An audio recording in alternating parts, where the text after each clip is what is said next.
before it was headlines, it was prophecy, and I'm your host, Katie Elizabeth. I have a question that I'd like to share today. I've really been thinking a lot about this as this year in the Gregorian calendar comes to an end, as our economy continues to be artificially maintained. But yet it's already been reported that leaders, money managers, whatever, are really predicting a wonderful 2014 for the economy.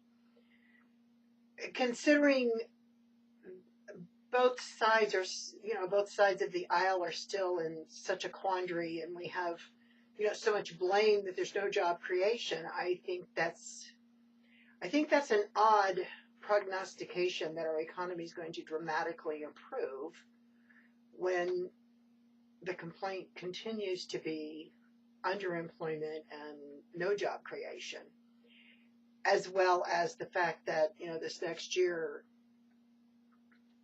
very, very high healthcare premiums are coming. So we'll see. I mean, maybe the very high healthcare premiums are what's going to increase the economy for some.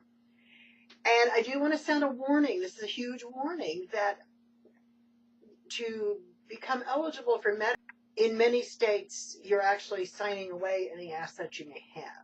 So keep that in mind as this pressure of how to care for our very own bodies that our Creator entrusted to each of us as an individual. As this pressure intensifies, things are certainly going to unfold in front of us very quickly. I know back in, when I wrote Threshold of Technocracy back in 2008, I made the statement that long-term health care was going to have what was left of the American inheritances. And we now see that in place in legislation. So my question today, though, is let me get to what I want to talk about. Do we really believe what we're saying? With a struggling economy, and I just mentioned all that, and our power-hungry, starving government, do we really believe what we're saying regarding the Bible? Many of us have discovered that the pre-tribulation rapture theory is pretty much wishful thinking, focused on an easy exit before it gets really bad. Or that's how it comes across in the read to me. When Messiah said, "Be ready," and we are commanded to occupy until he returns, it just doesn't sound like it correlates with a quick, easy up and out. And he even told us, in Luke, that when you see these things come to pass, so we're going to be watching it. Then look up, our redemption draws nigh. It doesn't say look up, we're out. But it does say we'll be seeing it come to pass. And it does say we're getting closer. And then there's the whole part in Thessalonians about meeting him in the air upon his descent, which there's no indication of a 7-year gap or we'll all be watching a tribulation from a cloud. There's just no indication of that. There's so much conjecture and so much theory about what will be the mark of the beast. Will it be a microchip, medical chip for records, personal information chip under the auspice of identity protection? There's a lot of, they're already doing it with the animals. But it's not really about the animals' safety and protection. It's about finding out who owns the animal. So, it's just one step away, basically, to have all of our information on something that is contained within a body.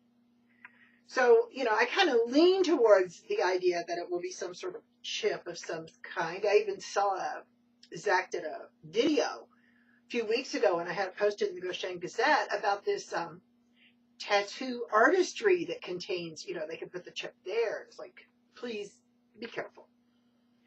Recently, I was speaking to a woman, Christian woman, watches Joel Osteen every Sunday morning before she goes to church. And she actually told me her doctor told her his smartphone was the mark of the beast. She said he had it in his hand and said, "This is."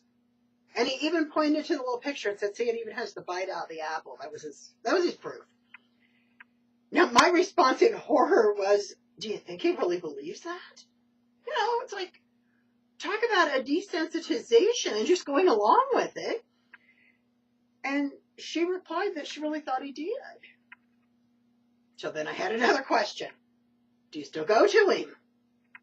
Well, she said yes. And then she attempted to explain to me, about how the conservative doctors are struggling with the Obamacare. And it's like, what does that have to do with how this, I didn't say.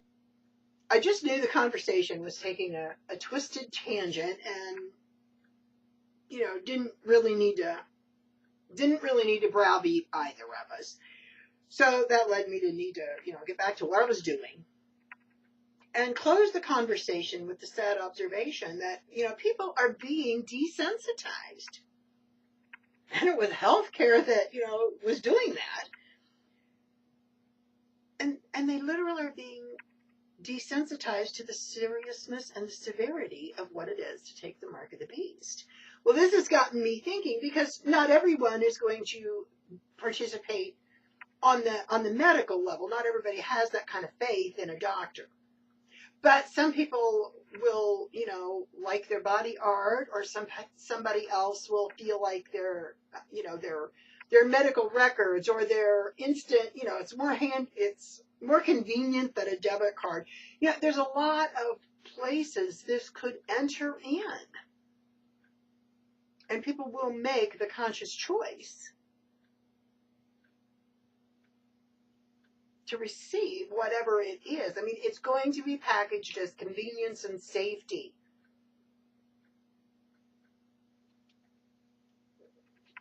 And care.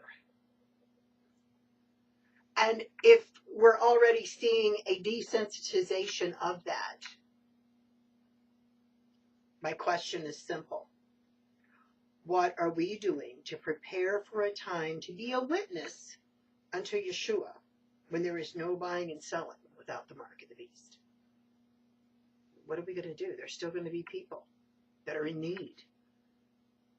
And we're so called, to be the servants. To be ready.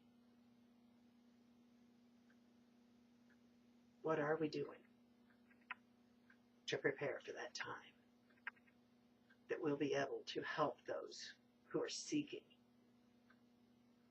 in the name of Yeshua? This has been Before It Was Headlines. It was prophecy.